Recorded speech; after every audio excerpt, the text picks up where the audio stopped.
Hi there guys, welcome to another Ross Perry Productions video. In this video I have a 2018 Mitsubishi Eclipse Cross and I'm going to be showing you how to operate the child locking system on the rear doors, which is really simple to do and no tools are required. So obviously we're going to have the car unlocked and we're going to open up the rear door fully. And just go ahead and give a bit of a tug on the interior handle and you'll feel there's a bit of resistance there. That's because it is operating this lock. So this is your latching mechanism and these are the fixing bolts holding it in place. And you'll notice just around the side here, there's a little tab sticking out, the word lock and an arrow pointing this way. So if you flick that across to the right, you'll actually notice there's now no resistance on the internal handle, but the external handle still works as normal.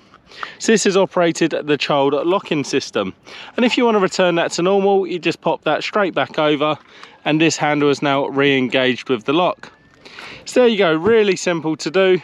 If you found that video helpful, please do give me a thumbs up, leave me a comment down below, check out some of my other videos and subscribe to my channel.